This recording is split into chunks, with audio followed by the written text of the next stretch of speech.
आप देख रहे हैं मुकाबला, आपके साथ मैं हूं प्राची पाराशर। अगर 2024 की जंग प्रधानमंत्री मोदी को जीतनी है तो इसमें सबसे बड़ा योगदान यूपी से आएगा। योगी 80 में से 80 सीट की माला प्रधानमंत्री के गले में पहनाएंगे, लेकिन इसकी प्लानिंग आज से बहुत पहले शुरू हो गई थी।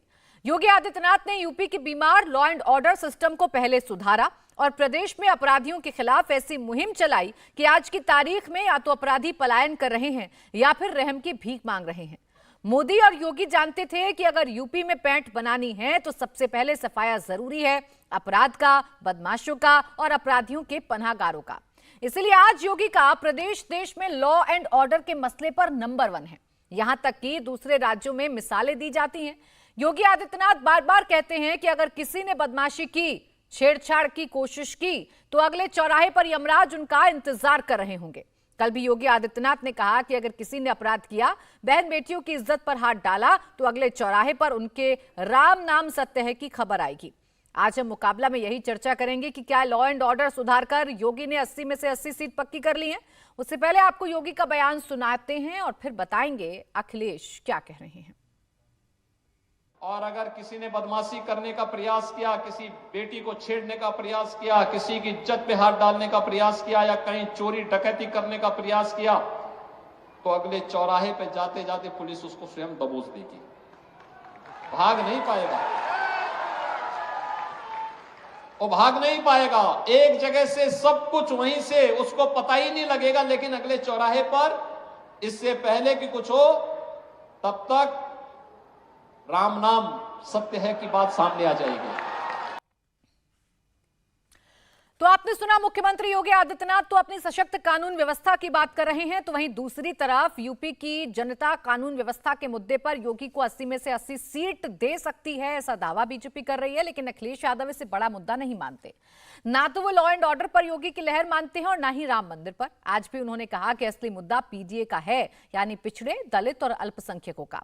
पहले उनका बयान सुनिए और फिर शुरू करेंगे मुकाबला कि क्या पीडीए की बात करके अखिलेश जीतेंगे या फिर विकास के मॉडल पर काम करने वाले योगी आदित्यनाथ। कोई लहर नहीं है। ये जो बेरोजगार इजराइल जा रहे हैं,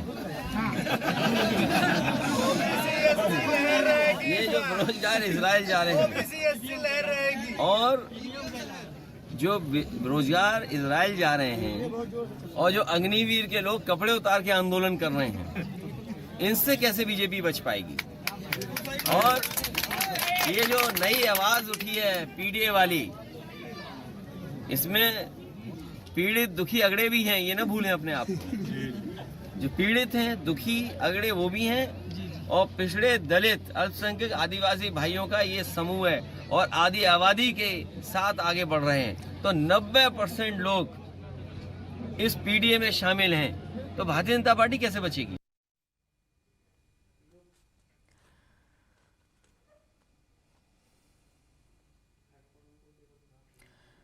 तो भारतीय जनता पार्टी का सफाया हो जाएगा, ये दावा अखिलेश यादव कर रहे हैं। 90% लोग उनके साथ हैं, बड़ा दावा अखिलेश यादव कर रहे हैं और वो पीडीए की बात पुरजोर तरीके से करते हैं। मेरे साथ खास मेहमान इस वक्त जुड़ गए हैं, शलमणि त्रिपाठी, प्रवक्ता भारतीय जनता पार्टी, अरुण राजभर, प्रवक्ता एसपीएसपी, और इसके साथ ही साथ नाहिद लारी खान, प्रवक्ता समाजवादी पार्टी, तहसीन पूनावाला, राजनीतिक विश्लेषक के तौर पर मेरे साथ हैं। आप सभी का बहुत बहुत स्वागत है। मैं नाहिद जी आप ही के साथ शुरुआत कर रही हूँ। एक बड़ा दावा आप लोग कर रहे हैं, 90% लोग पीडीए के साथ हैं। ऐसा दावा तो पूरे देश में कोई पार्टी नहीं करती है। पीछे के जो आंकड़े हैं वो तो बता रहे हैं कि आपको हर बार बीजेपी से शिकस्त ही हासिल हुई है। क्या आधार है आपके इतने बड़े दावे का? नहीं, आप जो बात कर रही हैं तो मैं आपको ये स्पष्ट कर दूं, ना एनडीए ना बीजेपी 80 की 80 सीटों पर पीडीए और इंडिया जीतेगा। आप देखिएगा उत्तर प्रदेश में, क्योंकि पीडीए की ही जय जयकार है हर तरफ, चाहे उत्तर प्रदेश हो, बिहार हो, मध्य प्रदेश हो, हर जगह पीडीए की जय जयकार है। और पीडीए यानी पिछड़ा, दलित, आदिवासी, अल्पसंख्यक, गरीब, अगड़े, आधी आबादी, जो शोषित वंचित लोग हैं, पीडीए मतलब वो। और यानी 94%, ये सब मिलजुल कर 94% हो जाता है। 94% आबादी आज बीजेपी के खिलाफ है। ये जो माननीय अखिलेश यादव जी ने पीडीए का आह्वान किया है, जो पीडीए की क्रांति का बिगुल फूका है और इस समाज में अपने हक के लिए चेतना जगाई है, उससे डरी हुई है बीजेपी, उसकी थर्राहट है बीजेपी में। अभी आप देखिएगा कि आप पूछ रही कैसे आप ये कह सकती हैं। अरे आप ये देखिए ना, मैं तो आपको लेटेस्ट लास्ट चुनाव जो हुआ है, चाहे आप घोसी उपचुनाव देख लीजिए, मैनपुरी उपचुनाव देख लीजिए, खतौली उपचुनाव देख लीजिए, बुरी तरह से बीजेपी हारी। रामपुर और बीजेपी की आजमगढ़ बुरी को भी जोड़ करारी लीजिए। हार। नहीं, लेटेस्ट देखिए, कोई भी आंकड़ा लगाया करिए, लेटेस्ट चुनाव से लगाया करिए। लेटेस्ट चुनाव तो घोसी उपचुनाव हुआ ना, वहां बीजेपी ने ठेका दे दिया था कुछ लोगों को कि जाओ जाओ जिता के लाओ बीजेपी को। क्या हुआ? जनमानस ने, पीडीए समाज ने बुरी तरह से हराया। पीडीए जो समाज ने बुरी तरह से हराया और समाजवादी पार्टी का परचम लहराया। अभी आप कह रही थी कि लॉ एंड ऑर्डर की बात कर रहे योगी जी। अरे ये वो उत्तर प्रदेश है, पूरे देश में एकमात्र उत्तर प्रदेश ही ऐसा राज्य है जिसको माननीय सुप्रीम कोर्ट ने कहा जंगल राज। माननीय सुप्रीम कोर्ट ने कहा महिलाओं के मामले में कि स्थिति भयावह है, झकझोर देने वाली है। एनसीआरबी के मेरे पास आंकड़े हैं नाहिद लारी खान जी, और एनसीआरबी के आंकड़े तो ये बता रहे हैं, वो तो ये बता रहे हैं कि यूपी की स्थिति बहुत बेहतर हुई है क्राइम रेट के मुताबिक। अगर आप कहेंगी, बात आपने इंडिया और पीडीए की कही थी, एक बात बताइए, इंडिया एग्जिस्ट कर रहा है कि नहीं कर रहा है अभी आपके उत्तर प्रदेश में? बयान तो बड़े अलग अलग दे रहे हैं आप सब लोग। अरे कैसी बात करिए, इंडिया तो लोगों के दिलों में बसता है। मैं आपके गठबंधन की बात कर रही हूँ, ट्विस्ट मत करिए। आपके गठबंधन की बात कर रही हूँ, आपके गठबंधन की बात कर रही हूँ जिसमें से ममता दीदी अलग हो गई हैं, नीतीश कुमार इनके साथ शामिल हो गए हैं, अब अखिलेश यादव और कांग्रेस हाथ मिला रहे हैं कि नहीं, बस इतना बता दीजिए। नहीं देखिए, अगर आप समाजवादी पार्टी की बात करें तो समाजवादी पार्टी इंडिया अलायंस के साथ है और मजबूती से इंडिया अलायंस के साथ है। और अभी आप देखिएगा कैसे कैसे मिलकर इंडिया अलायंस जो है बीजेपी का पत्ता साफ करेगा। और जो आप नीतीश कुमार जी की बात करें, हम सबके माननीय, अरे आप इसी से समझे कि इतनी कमजोर हो गई है बीजेपी कि घुटने टेक दिए इन्होंने माननीय नीतीश कुमार जी के सामने। ठीक है, अभी भी माननीय बने हुए हैं आपके लिए नीतीश कुमार, वरना देखिए कांग्रेस उनको क्या क्या कह रही है, आरजेडी उनको क्या क्या कह रही है। अच्छी बात यह है कि आपके लिए माननीय बने हुए हैं, अभी भी नीतीश कुमार, ये सुनकर अच्छा लग रहा है। लेकिन नाहिद जी सवाल मैंने इसलिए पूछा था आपसे, आप 11 सीट दे रहे हैं कांग्रेस को, कांग्रेस ये कह रही है हमारी तो अभी कोई बात नहीं हुई। आपने 16 सीटों पर उम्मीदवार घोषित कर दिए, ये अभी तय नहीं हुआ कि गठबंधन में कौन कितनी सीटों पर लड़ेगा। इसीलिए सवाल मेरे जहन में आया था, आपने मजबूती का दावा कर दिया। एक आपको जवाब दे रही हूं। हाँ, जल्दी। देखिए, समाजवादी पार्टी की बहुत सकारात्मक तरीके से बातचीत चल रही है कांग्रेस से, और जो जीत के आधार पर सीट शेयरिंग होगा और जीतेगी 80 की 80 सीटें जो है पीडीए जिताएगा। जीत के आधार में कांग्रेस फिट नहीं बैठ रही है ना आपकी, मैं सिर्फ इतना पूछ रही थी। अच्छा रुकिए, अब मैं शलमणि त्रिपाठी जी के पास जा रही हूँ। एक सेकंड आई जी, इतना बड़ा दावा आपने किया है, उनसे तो पूछ लूं, वो भी तो आश्वस्त हैं। प्राची जी, ज्यादा टाइम नहीं लूंगी, सिर्फ मेरा ये सवाल है बीजेपी से। ये तो सबको मालूम है कि बीजेपी के जो है सारे सांसदों की टिकट काट रही सिवाय एक को छोड़ के। तो बीजेपी के पास आपके मानना पड़ेगा नाहिद जी, आपके सोर्स बहुत तगड़े हैं। जो बात शायद शलमणि त्रिपाठी जी को नहीं पता होगी, बड़े बड़े पत्रकारों को नहीं पता, वो आपको पता है कि सारे टिकट कटने जा रहे हैं। ये तो बहुत आपके, ये सोर्स इतने स्ट्रॉन्ग सोर्स हैं आपके शलमणि त्रिपाठी जी, कितना भी छुपाइएगा। लेकिन देखिए, समाजवादी पार्टी के सोर्स से आप बच नहीं पाइएगा। उनको पता है सारे सांसदों के टिकट कट रहे हैं, बस एक प्रधानमंत्री नरेंद्र मोदी का बचेगा, और वो भी अपनी कॉन्स्टिट्यूएंसी ढूंढ रहे हैं किससे लड़ेंगे। अरे इनके तो सांसदों को खदेड़ रही जनमानस। अभी देखिए नोएडा में कैसे प्लीज रुक जाइए नाहिद जी, मुझे समझ में आ रहा है 94% लोग आपके साथ हैं, 6% को क्यों छोड़ दिया ये समझ नहीं आ रहा है। अब शलमणि जी बोलिए। 6% में भी हमारा है। हाँ, सब आपका है, हमारा है नाहिद जी, उसमें भी कुछ हमारा है। अब आप देखिएगा ना, पूरा सफाया होगा बीजेपी का। बिल्कुल बिल्कुल मैं मान गई। अब मैं जवाब ले लूं, आप प्लीज थोड़ी देर के लिए शांत हो जाइए, वरना आवाज कम करवानी पड़ेगी। मैं चाहती हूँ अच्छे से डिबेट जा रहा है। बोलिए शलमणि त्रिपाठी जी। देखिए, मुझे लगता है कुछ लोगों को ये समझना चाहिए कि ये टीवी डिबेट है, कोई भाषण का मंच नहीं है। मैं तो सिर्फ इतना कहूंगा प्राची जी कि बिल्कुल अधिकार है, हर किसी को सपना देखने का अधिकार है। लेकिन जिस गठबंधन की बात हो रही है, इंडी गठबंधन की, उसके बारे में तो ममता दीदी ने बहुत स्पष्ट बता दिया है कि 300 में से शायद 40 सीटें भी कांग्रेस पार्टी नहीं जीत पाएगी। इंडी गठबंधन की क्या स्थिति है, आप देखिए कि राहुल गांधी जी कितने बड़े युग पुरुष हैं कि जब बिहार में उनकी यात्रा प्रवेश करती है तब वहां पर इंडी गठबंधन की सरकार होती है, और जैसे बिहार को पार करते हैं वहां पर एनडीए की सरकार आ जाती है। इस प्रकार के हालात हो गए कि हमने देखा कि रोड शो कर रहे थे, अभी वहां पर रोड तो थी पर शो ही नहीं था, लोग ही नहीं थे। जिस प्रकार को उनकी जो न्याय यात्रा जिसका उन्होंने नाम दिया है, उनकी पार्टी के काफी गंभीर, काफी सीनियर सांसद हैं डीके सुरेश, एक तरफ वो कहते हैं कि भारत जोड़ने की यात्रा कर रहे हैं, दूसरी तरफ देखिए वो किस प्रकार की भाषा का प्रयोग कर रहे हैं। डीके सुरेश कहते हैं कि हमें एक अलग राज्य चाहिए। तो ये जो पूरा का पूरा गठबंधन है, स्वार्थ का गठबंधन है। और कई तो जनता के बात अगर जाके बात करेंगे तो गठबंधन नहीं, लोग तो कह रहे हैं कि ये ठगबंधन है। सबको पता है कि अपना अपना स्वार्थ है, अपना अपना परिवार है, अपना अपना वंश है, किस प्रकार से बचाना है। हमारी बहन अभी जो बोल रही थी, आपने जैसे आजमगढ़ की याद दिलाई वहां से भाग चली, आपने जैसे रामपुर की याद दिलाई बहुत तेजी से भाग चली।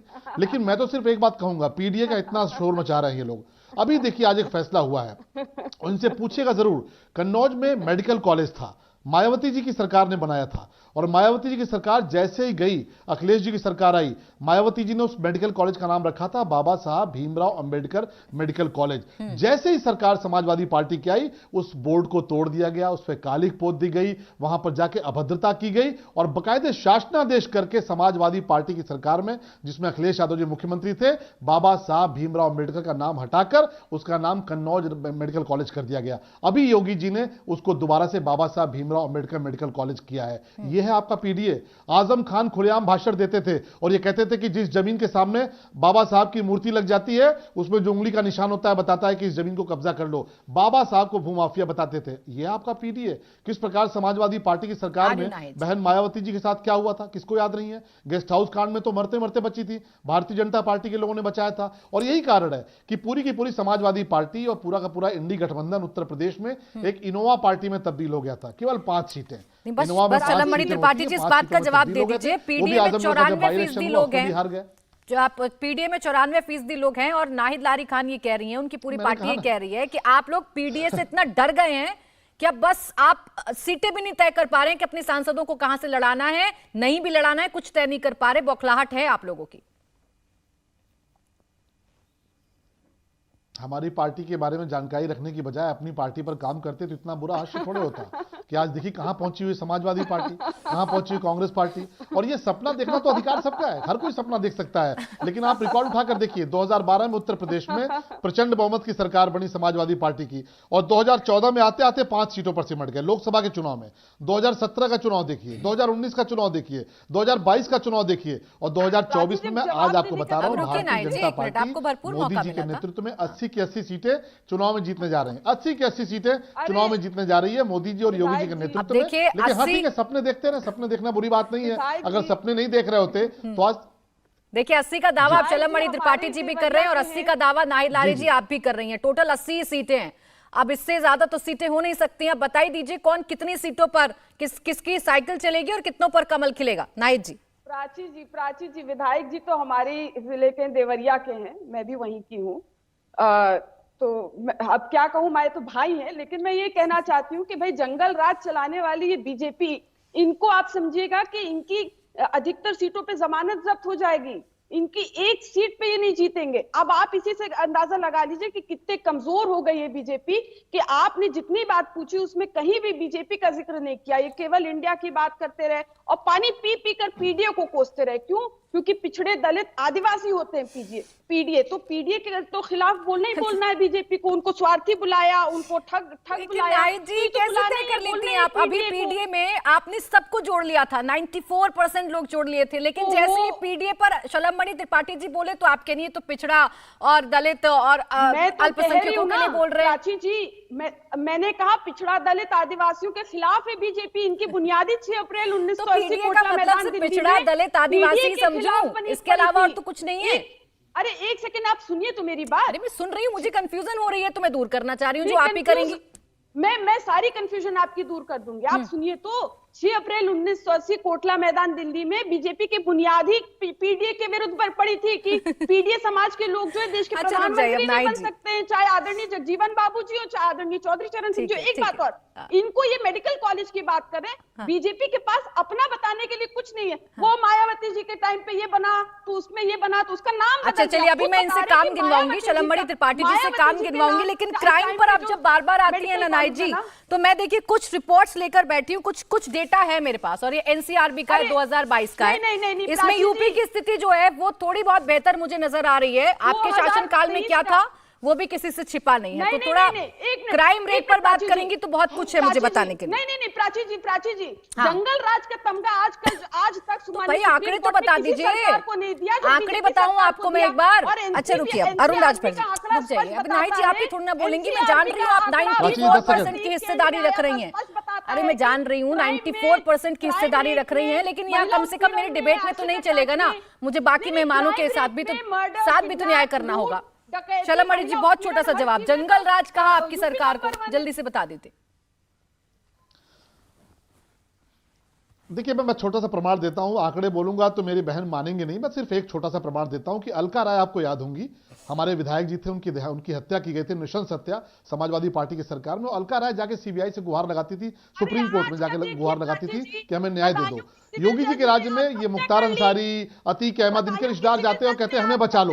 ये नहीं, नाहिद जी बीच में टोकिए, देखिए इस प्रकार बीच में टोकिए आप इस प्रकार बीच में टोकती हैं तो प्राची इनको 10 सेकंड रोकिए, 10 सेकंड रोकिए इनको 10 सेकंड रोकिए, प्राची 10 सेकंड को रोकिए। नाहिद जी, मुझे बाकी मेहमान के पास भी जाना है, रुक जाइए, सारा समय समाजवादी पार्टी तो नहीं ले लेगी, तो बाकी लोग भी है मेरे पास। अरे 10 सेकंड सुन लीजिए भाई, बहुत जल्दी आप 10 सेकंड तो सुन लीजिए, 10 सेकंड सुन लीजिए कि समाजवादी पार्टी की सरकार में जो पीड़ित होते थे, जिनके लोगों की हत्या होती थी, जो श्रवण साहू जी, उत्तर प्रदेश के बहुत बड़े कारोबारी श्रवण साहू जी के बेटे की हत्या हुई, उनकी खुद की भी हत्या हो गई दवाई देते हुए, वो जाता था परिवार सुप्रीम कोर्ट में कि हमको न्याय दे दो। आज योगी जी की सरकार में अपराधी और माफिया जाते हैं कि हमें बचा लो। और किसका दावा सच, ये वरिष्ठ पत्रकार है राशिद किदवई जी, वो बताएंगे। अरुण राजभर जी, फिर लौट रही हूँ आपके पास, आ रही हूँ। अरे नहीं बैठे रह जाएंगे अरुण राजभर जी, आपके पास भी आएंगे, पूरा समय मिलेगा सबको। राशिद किदवई जी, 80 में से 80 जीतने का दावा तो सब कर रहे हैं, पीडीए में 94% लोग होने का दावा कर रही हैं। अब तो नाहिद लारी खान जी 90% का दावा अखिलेश यादव कर गए थे। ये किसकी संभावनाएं प्रबल लग रही हैं आपको? धन्यवाद प्राची। देखिए, जो ये इंडिया गठबंधन की बात हुई, तो ये इंडिया गठबंधन की बात सत्ता पक्ष से नहीं आई थी, भाजपा की तरफ से नहीं आई थी। ये जो गैर भाजपा राजनीतिक दल है, उन्होंने अपनी मंशा जाहिर की थी पिछले साल जून में कि वो इकट्ठे होकर चुनाव लड़ेंगे, लेकिन तब से हम देख रहे हैं बराबर खटपट वहां के ऊपर जारी है। पहले नीतीश कुमार गए, अब ममता बनर्जी भी ने कहा कि गठबंधन नहीं करेगी। समाजवादी पार्टी की तरफ से प्रस्ताव गया है, कांग्रेस की तरफ से कोई जवाब नहीं आया। कांग्रेस के अपने कारण है। तो ये तमाम जो विपक्ष में हमें बिखराव नजर आता है, इसमें भाजपा या एनडीए का वैसे कोई सामने कोई प्रत्यक्ष रूप से कोई उनका दोष नहीं नजर आता है। अगर समाजवादी पार्टी इतनी अपनी मजबूती पे आश्वस्त है, तो उसको चुनाव लड़ना चाहिए। वो 11 सीटों का प्रस्ताव क्यों कांग्रेस को दे रही है, ये बात भी हमें पता चलनी चाहिए। देखिए, राजनीतिक जमीन पे जो चुनाव होता है, उस चुनाव में हर व्यक्ति को, हर राजनीतिक दल को अपनी ताकत और अपनी कमजोरी का एहसास होता है। जैसे हमने भी सबने देखा, चाहे वो 14 का लोकसभा चुनाव हो, 19 का लोकसभा चुनाव है, जब सपा और बसपा साथ में मिलकर लड़े, तो भी उनको जो था उस तरह से लाभ नहीं मिला। और जो भाजपा का एक जो मॉडल जो उन्होंने बनाया है, जो जमीन से जुड़ के उनका कार्यकर्ता में जो उत्साह है, उसको लेकर के थोड़ा सा विपक्ष को तवज्जो देनी चाहिए। और ऐसा कुछ नहीं है कि विपक्ष नहीं जीतेगा। देखिए, एक ऐसा 15-20 सीटों की विपक्ष के पास अभी भी उत्तर प्रदेश में हमारे आकलन में एक गुंजाइश बनती है, जहां विपक्ष कड़ी चुनौती देखता है। जीत भाजपा को कम से कम 20 सीटों। लेकिन आपके नजरिए में भी वो 15-20 सीटें राशिद किदवई जी, वो कौन सी हैं, कैसे इस पर बात करूं? उससे पहले अरुण राजभर जी बहुत देर से इंतजार कर रहे हैं। अरुण राजभर जी, बहुत आश्वस्त हैं नाहिद लारी खान जी, जिनके साथी आप थे पिछले चुनावों में, अब वो बहुत आश्वस्त हैं और कह रही हैं बस डरे हुए हैं आप सब लोग, बहुत ज्यादा डरे हुए हैं, क्योंकि पीडीए की तो आंधी चल रही है। आप यहाँ रामलहर की बात कर रहे हैं, वहाँ पीडीए की आंधी है। प्राची जी हमारी बड़ी बहन है, पूर्वांचल क्षेत्र से आती है, और वो थोड़ा सा कॉन्फिडेंस में ज्यादा है, क्योंकि कागज पर उनका कॉन्फिडेंस ज्यादा दिख रहा है। कागज पे ही अगर वो लिख करके संतोष मना रही हैं, तो आप भी उनको थोड़ा संतोष रहने दीजिए। अगर 8% वाला अगर 95% की बात करने लगे, तो ये खुद ही नहीं गिना पाएंगे कि 95 में 5 कौन कौन से लोग हैं। वो खुद ही उनको नहीं पता होगा कि 20% मुसलमान, 8% यादव, 28% मान के चलिए। उसके अलावा तीसरा वोट ये बताएं कि जो पीडीए का इनके साथ 2-2%, 4-4% खड़ा हो। ये तो खुद ही नहीं जानते होंगे कि उत्तर प्रदेश में कौन कौन सी जातियां निवास करती हैं और उनका संख्या किसके साथ कितनी संख्या में खड़ा है। अभी मैं अलीगढ़ में था, 50,000 की संख्या में बंजारा इकट्ठा हुए थे और 50 लाख वोट है उत्तर प्रदेश में। लेकिन राजनीतिक भागीदारी 4 बार सरकार समाजवादी पार्टी ने बनाया, 1% भी भागीदारी नहीं दिया। सामाजिक न्याय 1% भी नहीं दिया। वो आज भी छप्पर में रहने को मजबूर है। धन है योगी आदित्यनाथ जी की सरकार को, उन्होंने राजस्व गांव बनाने के लिए एक नई योजना बना करके उन समाज के लोगों को बेहतर करने का एक संकल्प लिया और काम कर रहे हैं। तो समाजवादी पार्टी के नेता आजकल कंफ्यूज ज्यादा हो गए हैं ये इतना कंफ्यूजन में बोल रहे हैं, कभी कभी हमको लगता है पिछड़ों का नेता बनते पत्रकार बन जा रहे हैं, आपका भी काम में छीन ले रहे हैं। ये ब्रेकिंग न्यूज सुनाने लग रहे हैं कि उत्तर प्रदेश में सबका टिकट कट रहा, जैसे लगता है सपने में इनको किसी ने देखिए बताया। आज एक बात तो बहुत अच्छी हो रही है, नाहिद लारी खान जी मुस्कुरा तो रही है, अमूमन गुस्से से भरी रहती है, लेकिन आज मुस्कुराकर आपकी बातों को सुन तो रही है। इनके लोग खुद ही छोड़ के जा रहे हैं। तहसीन पूनावाला जी, प्राची जी सुनिए, थोड़ा 2 मिनट थोड़ा समय दीजिए। अरुण राजभर जी, इनके लोग अरुण सपा राजभर के जी, लोग खुद ही इनका साथ छोड़ के जा रहे मैं हैं, लौटूं, अपने लोगों को तो रोक नहीं पा बिल्कुल। रहे। देखिए आप भी एक साथी थे जो इनको छोड़कर गए। अभी मैं जरा तहसीन पूनावाला जी को इंक्लूड कर लूं, इंडिया गठबंधन पे एक थोड़ी सी राय ले लूं। हमारी बड़ी बहन बड़ी सवाल उठाए तो उस पर भी चर्चा होनी चाहिए। बिल्कुल चर्चा होगी, आपको पूरा मौका दूंगी। तहसीन पूनावाला जी, अभी ऐसे क्यों लग रहा है उत्तर प्रदेश में कि पूरी लड़ाई पीडीए ले रहा है भारतीय जनता पार्टी से? इंडिया तो कहीं नजर नहीं आ रहा, इंडी गठबंधन तो कहीं नजर नहीं आ रहा है। ये क्या हो रहा है उत्तर प्रदेश में? सबसे बड़ा राज्य है, कांग्रेस समझ नहीं पा रही क्या? प्राची जी, आप मेरे पास देर से आए लेकिन दुरुस्त आए। थैंक यू सो मच, आपके शो में मुझे शिरकत करने का मौका मिला। और कोई फर्क नहीं है पीडीए और इंडिया अलायंस में। इंडिया अलायंस और पीडीए मजबूत है, बिल्कुल मजबूत है। मुझे दिख रहा है आपके शो के ऊपर बीजेपी और जो उनके नए नए साथी किस तरह से डर रहे, लेकिन जो नाहिद ने कहा बिल्कुल सही कहा।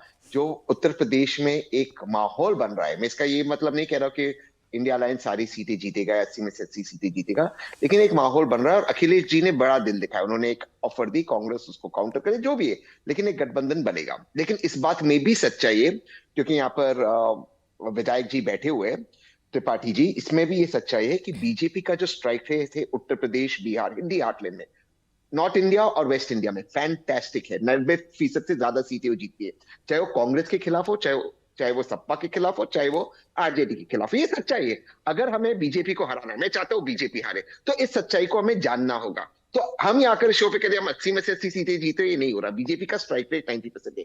लेकिन क्या लोग पीड़ित है? बिल्कुल। क्या लोगों की समस्या है? बिल्कुल। क्या उत्तर प्रदेश में लोगों की समस्या है? बहुत ज्यादा समस्या है।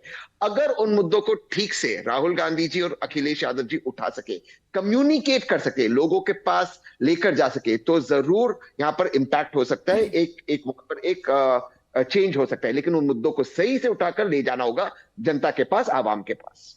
और ये मुद्दे कौन से हैं, इस पर भी चर्चा करूंगी। शलम जी, आपसे इस बात पर जवाब लूंगी। छोटा सा ब्रेक ले रही हूँ, जल्द लौटूंगी। देखते रहिए मुकाबला।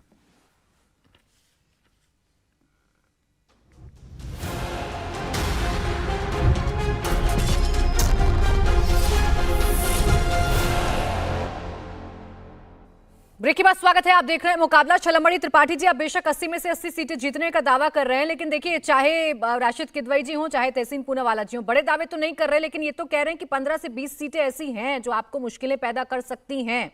कैसे पूरा करिएगा ये टारगेट इतना बड़ा? देखिए, मुझे लगता है कि तहसीन भाई भी इस बात को उन्होंने इशारों में कहा, जरूर उसको जो लोग समझना चाहते होंगे समझ गए होंगे।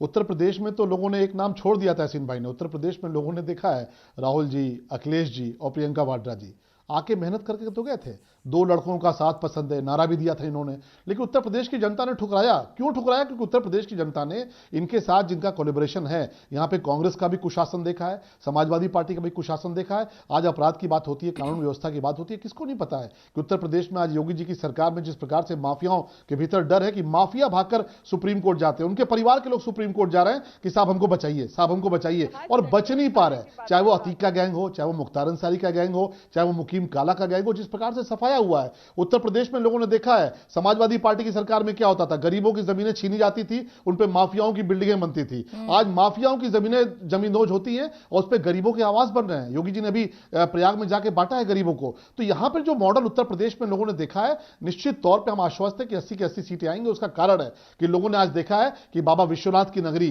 काशी कितना कायाकल्प हुआ है। 2017 के पहले क्या हालत थे? फैजाबाद को फैजाबाद, अयोध्या को फैजाबाद बनाकर रखा था। एक विकास का काम नहीं होता था, एक वहां पे सड़क नहीं बनती थी। 31,000 करोड़ रुपए के काम हो रहे हैं, आज वहां पे एयरपोर्ट बनके खड़ा है। आप मथुरा को देख लीजिए, मथुरा में भगवान कृष्ण की जो जमीन थी वो जाके कब्रिस्तान के नाम कर दी थी समाजवादी पार्टी की सरकार ने। अभी योगी जी की सरकार में वापस हुआ। पार्टी की सोशल मीडिया पर आए दिन वो हर एक क्राइम का जिक्र करते हैं, आए दिन वो क्राइम को लेकर आपकी सरकार को एक्सपोज करते हैं। माफिया कैसे पुलिस पर गोली चला देते हैं, तो बीते दिनों हमने देखा था। सब कुछ ठीक है, तो यूपी में ये क्या हो रहा है फिर?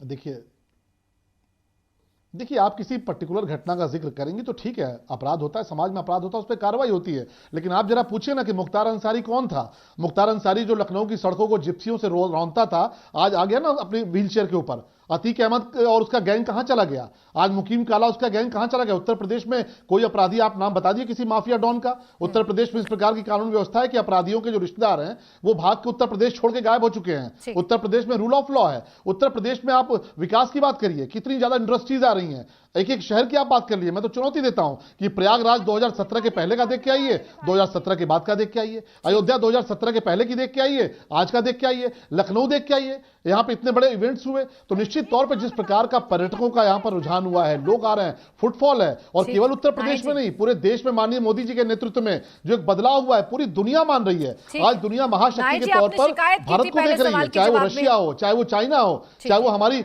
और जो। ठीक है त्रिपाठी, देखिए आपने शिकायत की थी नाइट जी की वो सिर्फ आप ही की बात कर रहे हैं, लेकिन इस बार तो उन्होंने नाम भी नहीं लिया आप लोगों का। वो तो माफिया को कैसे खत्म किया, कैसे उन्होंने शहरों का कायाकल्प किया, वही गिनाने में रह गए शिलम्बड़ी त्रिपाठी जी। तो बहुत सारा काम है। मैं तो कह रही हूँ कि विधायक जी तो भाई है मेरे, लेकिन चंडोल खाने की बातें खूब उड़ाना अच्छे से जानते हैं।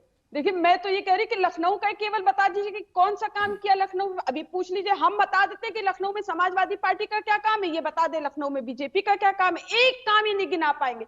केवल नाम बदलने का काम किया। लखनऊ में हमने जनेश्वर मिश्र पार्क बनाया, इकाना स्टेडियम बनाया, मेट्रो बनाया, और सबसे बड़ा तो हमने लखनऊ आगरा एक्सप्रेसवे बना दिया। माननीय अखिलेश यादव जी ने, अब रुक जाइए, 22 महीने में माननीय अखिलेश यादव जी ने लखनऊ आगरा एक्सप्रेसवे बना के तैयार कर दिया, जहाँ फाइटर प्लेन उतरते। ऐसे ऐसे लोग मुख्यमंत्री रहे जो 15-15 साल देश में मुख्यमंत्री रहे, क्या उन्होंने ऐसा एक्सप्रेसवे बनाया? नहीं, ऐसा नहीं एक्सप्रेसवे बना पाए जो माननीय अखिलेश यादव जी ने बनाया। तो विकास के मामले में और काम के मामले में समाजवादी पार्टी से पूर्वांचल एक्सप्रेसवे का प्रयोग किया कि नहीं किया आपने? बुंदेलखंड एक्सप्रेसवे का प्रयोग किया कि नहीं किया? पूर्वांचल एक्सप्रेसवे तो आप जाती हैं, खूब जाती हैं, मुझे पता है कि आप टोल कटा के जाती हैं। तो पूर्वांचल एक्सप्रेसवे का अखिलेश जी ने बनाया कि योगी जी ने बनाया, तो बता दीजिए। और बुंदेलखंड एक्सप्रेसवे का भी आपने कभी कभी प्रयोग किया होगा। फिर आप कहती है लखनऊ में कुछ नहीं हुआ। डिफेंस कॉरिडोर किसने बनाया ये बता दीजिए। अरे अटल स्मृति स्मारक किसने बनाए बता दीजिए। एमओयू साइन किया, वो जमीन पर उतरा, दूरबीन लेकर आपके अधिकारी गए, कितना झूठ बोलेंगी आपका झूठ तो पूरा देश देख रहा है। अरे विधायक जी, कहां आप चंडूल खाने की बात उड़ा रहे हैं? जो एमओयू आप लोग ने साइन किया आपकी सरकार ने, वो लोग जो इन्वेस्ट करने नहीं आए, इन्वेस्टमेंट के लिए नहीं आए, दूरबीन लेकर आपके अधिकारी गए विदेश, उनको ढूंढने की मिल जाए जिन्होंने। देखिए, जर्मनी की फुटवियर कंपनी आगरा में आ चुकी है, कोविड काल में आई बहन। जब कोविड काल में चाइना छोड़ के जर्मनी की सबसे मशहूर फुटवियर कंपनी आगरा में लग गई। बैबले स्कॉट संडीला में लग गई, हरदोई आपके बगल में हरदोई है। बैबले स्कॉट जो बहुत मशहूर कंपनी हथियारों की, आके लग गई संडीला में, प्रोडक्शन शुरू हो गया। शिलम्बड़ी जी, वो अब आपसे रिक्वेस्ट कर रहे हैं, बीच में रुक जाइए। अच्छा रुक जाइए, मैं रोक रही हूँ ना, मैं रोक रही हूँ। आपने जैसे आपत्ति जताई मैंने रोक दिया और वो रुक गए, लेकिन देखिए उनके पास लिस्ट है बहुत सारी काम की और आपको दिख नहीं रहा। हमारे पास नहीं, कैसे दिखेगा? इनके पास कहाँ कोई काम है? एमओयू जो साइन किए वो कहाँ धरती पे उतरे? आज जो जिन लोगों ने एमओयू साइन किया था, दूरबीन लेकर अधिकारी 65 मेडिकल कॉलेज देखिए फिर इंटरप्ट किया। ये विधायक जी है, विज्ञापन जो अरबों रुपए का विज्ञापन जो है देते हैं अखबारों में, वो पढ़ रहे हैं, वो पढ़ रहे हैं। धरती पर तो कहीं काम है नहीं, केवल अरबों रुपए के विज्ञापन पर तो बीजेपी की सरकार चल रही है। कहाँ एमओयू? लोग जिन्होंने साइन किया वो इन्वेस्टमेंट नहीं करने आ रहे, क्योंकि थर्रा रहे कि यूपी में थर्रा रहे हैं कि यूपी में लॉ एंड ऑर्डर ध्वस्त है। आए दिन किडनैप, रेप, मर्डर, हत्या, लूट, डकैती, ये सब चरम पर है, चुनौती चरम पर है। अरे जब महिला जजेस नहीं इंटरनेशनल एयरपोर्ट, महिला पुलिस नहीं सुरक्षित है, इंटरनेशनल एयरपोर्ट वाला प्रदेश यूपी। अब देखिए ये बौखलाहट है कि नहीं है? इंटरनेशनल एयरपोर्ट यूपी में 17 से पहले कितने एयरपोर्ट थे बताइए ना। अब ये बताइए, ये बौखलाहट है कि 5 इंटरनेशनल एयरपोर्ट, गोरखपुर में भी एयरपोर्ट हो गया, ये अयोध्या में भी एयरपोर्ट हो गया, अब ये बोलने नहीं देंगे तो मैं ऐसे नहीं बोलूंगी। पहला राज्य हो गया। देखिए आप दोनों आपस में उलझे रहेंगे, मेरे बाकी मेहमान भी है, फिर अरुण जी मुझसे शिकायत करने लग जाएंगे। वो काम नहीं, कोई आवाज कम नहीं। देखिए आप बार बार काम की बात कर रहे थे ना, तो वो काम गिनाने लगे। उन्होंने गिना दिया, हमने 5 एयरपोर्ट बनाए, आप भी गिनाइए। मैं तो ये बता रही हूँ कि जो अरबों रुपए बीजेपी खर्चा करती ना विज्ञापनों में, अखबारों में और टीवी पर वो गिना रहे हैं, वो सब अखबार में गिनाते रहते हैं, विज्ञापनों पे तो इनकी सरकार चल रही, धरती पर तो कहीं अरे नहीं। जाके इतनी जेवर में कमजोर- देखिए, जेवर अब एयरपोर्ट देखिए, ये एशिया का गलत सबसे बात बड़ा है। एयरपोर्ट रुक बनने जाइए जा रहा है। त्रिपाठी जी, रुक जाइए रुक प्राची जाइए, जी, वो फिर ऐसी प्राची जी, चर्चा मेरी पूछिए खिंच प्राची जी जाएगी। के पास रुक नहीं जाइए है, रुक जेवर जाइए रुक जाइए। जेवर एयरपोर्ट। विज्ञापन आपको नजर आ रहा है ना, अरे लेकिन जेवर नाहिद लारी एयरपोर्ट खान जी जाके एयरपोर्ट देखिए, तो एशिया का है, सबसे बड़ा वहां से एयरपोर्ट तो बन रहा उड़ानें है। भी भरी जा रही हैं, अयोध्या में तो शुरू भी हो गया, आपको अभी भी विज्ञापन नजर जेवर आ रहा है। एयरपोर्ट जाके दिखाइए। अरे आप ये समझिए कि इतनी कमजोर हो गई है बीजेपी, इतनी कमजोर हो गई है कि राजभर जी यहाँ बैठे, उनकी पार्टी के उनके पिताजी पानी पी पी कर कोसते थे, गालियां देते थे, खुद माननीय मोदी जी को और माननीय योगी जी को। शायद ही राजनीति में कोई ऐसा गाली दे, और लेकिन फिर भी इतनी कमजोर हो गई कि जो गाली दे रहे थे उनको भी साथ रख मतलब लिया। आपको छोड़कर गए, आप में आपकी कोई नाव कमियां डूब नहीं, रही थी तो उनके क्या साथ करते गए हो? तो वो कमजोर हो गए। आपकी नाव अजीब डूब रही फॉर्मूला थी तो क्या बताते हैं। करते अरुण हो? राजभर जी गाली जवाब तो दीजिए इस इनको बात दे रहे पर। थे ना, गाली तो बीजेपी को दे रहे थे। आ रही हूं मैं फिर पंजाब तहसीन जी। में- अरुण राजभर जी इस पर जवाब दे आपकी दीजिए। डूबती हुई नाव थी, क्या करते वो? बड़ी बहन हमारी थोड़ा शांत हो जाए, बहुत वो चिल्ला रही है। देखिए आजमगढ़ पे उत्तर प्रदेश की जनता, आजमगढ़ की जनता इनको दिया, लेकिन वहां एक भी बढ़िया एयरपोर्ट बना करके वहां हवाई जहाज उतार नहीं पाए। एक भी उतारे हो तो बता दें। या अयोध्या में भी मौका मिला था इनको एयरपोर्ट बनाने का, एयरपोर्ट वहां तो छोड़ दीजिए बनाने का, वहां ये जाना भी मुनासिब नहीं समझ रहे थे। आप ये गोरखपुर हो चाहे देवरिया में एक एयरपोर्ट बनाने की बात इन्होंने कभी किया हो? कभी इन्होंने पूरे पूर्वांचल क्षेत्र में समाजवादी पार्टी का ध्यान था ही नहीं। विकास के नाम पर सिर्फ और सिर्फ सैफई, मैनपुरी और कासगंज और कन्नौज इनके निगाह में था, बाकी और कोई जगह नजर नहीं आ रहा था। आज सवाल इस बात का है कि 95% की जो बात हो रही है, आप देखिएगा 17 फरवरी को कुशीनगर में सुहेल देव भारतीय समाज पार्टी महाराजा सुहेल देव राजभर जी के जयंती 1015वीं जयंती के अवसर पर भव्य कार्यक्रम करने जा रही है। 95% लोग वहां दिखेंगे कि वो पिछड़े दलित आदिवासी कितने वहां नजर आएंगे, वो अपनी लड़ाई लड़ने के लिए। ठीक बात कर रहे हैं कि 95% लोग एनडीए के साथ आ गए हैं और वो 5% लोग जो हैं वो अभी इनके साथ टिमटिमा रहे हैं। कभी वो कांग्रेस के साथ गठबंधन, जिसको इन्होंने कहा कि ये धोखेबाज पार्टी है, 1 बजे रात तक बैठाते हैं, लेकिन ये लोग बात नहीं करते हैं। इनका उत्तर प्रदेश में जनाधार नहीं है, अस्तित्व नहीं, उसके साथ ये गठबंधन करते हैं। और ये बहुत सारी बात चिरकुट चिल्लर की बात भी कर चुके हैं। तो समाजवादी पार्टी कंफ्यूज हो गई है कि आज से 10 दिन पहले समाजवादी पार्टी मुखिया कह रहे हैं कि एनडीए के साथ 70% लोग खड़े हो गए हैं, और आज 4 दिन बाद देख रहा हूं, आज 2 फरवरी को कह रहे हैं कि 95% हमारे साथ। तो ये खुद ही नहीं कंफर्म कर पा रहे हैं कि इनके साथ है कितने लोग। तो मैं तो बता दे रहा हूं कि 5% लोग सिर्फ इनके साथ है, 95% एनडीए के साथ है, और वो विकास के रास्ते पर है। वो आप अपनी सुविधाएं, चाहे वो आवास पाने का हो, चाहे वो शौचालय का हो, किसी को नहीं पता, जो त्रिपाठी जी को नहीं पता, जो आपको नहीं पता, वो ही नहीं पता है कि सारे सांसदों की टिकट कट रहे हैं। ऐसे कमतर मत आकिए इनकी पार्टी को। तहसीन पूनावाला, सामाजिक न्याय की बात करने के लिए इन्होंने सामाजिक न्याय समिति की रिपोर्ट लागू कराने की कितनी बार आवाज उठाया है। तहसीन पूनावाला जी, आपने काम विकास मुद्दों की बात कही थी। अभी जब लिस्ट खुली तो शलमबड़ी त्रिपाठी जी एक एक करके सारी लिस्ट बताने लगे कितना विकास यूपी में किया है। क्या इसे झुटलाया जा सकता है और क्या इन मुद्दों पर चुनाव नहीं होगा? जी बिल्कुल झुटलाया जा सकता है और उन्हीं मुद्दों पर चुनाव होना चाहिए, लेकिन जो कांग्रेस और सपा इन पर चुनाव नहीं करेगी, वो बीजेपी के पिच पर खेलेगी। चलमनी भाई ने कहा कि 60 से अधिक मेडिकल कॉलेजेस खुले उत्तर प्रदेश में, बिल्कुल सही कहा उन्होंने आपकी शो पर, मैं इसको स्वीकार करता हूं। सिर्फ ये बताना भूल गए कि 2017 से पहले 48 मेडिकल कॉलेजेस थे, और खुद माननीय प्रधानमंत्री जी ने इसको गलत बताया था कि केवल 12 थे। उसका फैक्ट चेक हुआ था, सभी ने फैक्ट चेक किया था। तो अधिक मैं आपको जी नहीं, मैं आपको राज्यसभा में मिनिस्ट्री ऑफ हेल्थ की आपको रिप्लाई, बोलिए, आपकी इज्जत करता हूं, ऐसे झूठ मत बोलिए। 12 मेडिकल कॉलेज थे, 12 मेडिकल कॉलेज थे, आज 66 है। प्रधानमंत्री जी ने बात बोली, 12 मेडिकल कॉलेज थे, आज 66 हैं। जी, और इंसेफ्लाइटिस की बीमारी आपको याद होगी तहसीन भाई, कोई बात नहीं, मैं अपनी बात बड़ी बीमारी थी, हजारों बच्चे मरते थे, आज कहां चली गई? ये बात माननीय प्रधानमंत्री जी ने अभी फैक्ट चेक, अभी दूध का दूध पानी का पानी। 3 आपके जुलाई 2018 में पार्लियामेंट के अंदर रिप्लाई देते हुए मिनिस्ट्री ऑफ हेल्थ ने बताया मेंबर ऑफ पार्लियामेंट को कि 2016-17 तक 16 गवर्नमेंट कॉलेजेस और 29 प्राइवेट कॉलेजेस से टोटल 45 कॉलेजेस। ये सरकारी आंकड़े सर, ये माननीय प्रधानमंत्री जी ने भी गलत बताया, आप भी गलत बता रहे हैं। हम सरकारी की बात कर रहे हैं, यही तो फर्क है। अरे हम प्राइवेट की बात ही नहीं कर रहे, हम सरकारी की बात कर रहे हैं। आप अभी कह रहे हो सर, अभी आप कह रहे हो सर, कैसी बात कर रहे हैं? कहाँ खुले हैं? अरे प्राइवेट और ज्यादा होंगे। 60 सरकारी कॉलेजेस सर, 60 सरकारी मेडिकल कॉलेज खुले, वाकई में एक वर्ल्ड रिकॉर्ड होगा। वो 66 मेडिकल कॉलेज, हम सरकारी 66 मेडिकल कॉलेज की बात कर रहे हैं। सर जब राज्यसभा में रिप्लाई की वहां पे 65 टोटल कॉलेजेस है, आप कह रहे हैं आप 66 सरकारी कॉलेजेस खोले। वो ठीक उसी तरह जैसे माननीय प्रधानमंत्री ने बिहार के अंदर एम्स दिखाया था, फिर हमने उस सप्ताह उसका नजारा देखा। कोई बात नहीं, 12 मेडिकल मैं कॉलेज सरकारी मेडिकल कॉलेजेस की बात कर रहा हूँ, मेडिकल कॉलेज मैं उसी की बात कर रहा हूँ, मैं उसी की बात कर रहा हूँ, आप मैं उसी की बात, मैं पार्लियामेंट का रिप्लाई, अच्छा ठीक है, रुक जाइए, अच्छा ठीक है, तहसीन पूनावाला जी कंप्लीट करिए। हाँ, कोई बात नहीं, एक और कोई बात नहीं, चलो ये बात भी हम इस पर चलो मान ले, डाउट है इस बात में, तो कोई डाउट नहीं है कि नीति आयोग की रिपोर्ट कहती है कि सबसे खराब स्वास्थ्य 2 राज्यों में, बिहार और उत्तर प्रदेश में, सबसे ज्यादा डिफरेंस हेल्थ के अंदर, सबसे ज्यादा डिफरेंस मेल न्यूट्रिशन के अंदर, सबसे ज्यादा बच्चों में जो स्किनिंग की प्रॉब्लम है उत्तर प्रदेश और बिहार के अंदर, ये आपके राज्य में है। सबसे ज्यादा मृत्यु कोविड काल में उत्तर प्रदेश के अंदर हुई थी, सबसे ज्यादा स्वास्थ्य जो खराब हुआ था वो उत्तर प्रदेश में हुआ था। तो ये तो आपके पैरामीटर्स है। सबसे अधिक लोग जिनको 5 किलो राशन हर महीना देना पड़ता है वो उत्तर प्रदेश में है।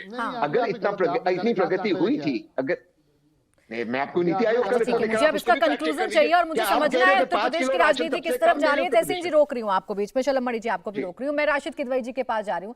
आपने दोनों के दावे सुने, दोनों अपने अपने विकास की बात कर रहे हैं, कॉन्फिडेंस में बीजेपी भी नजर आ रही है और अखिलेश यादव के बयान तो आप सुन ही रहे हैं। यूपी में आने वाले चुनावों में क्या होगा राशिद जी, क्या लगता है आपको?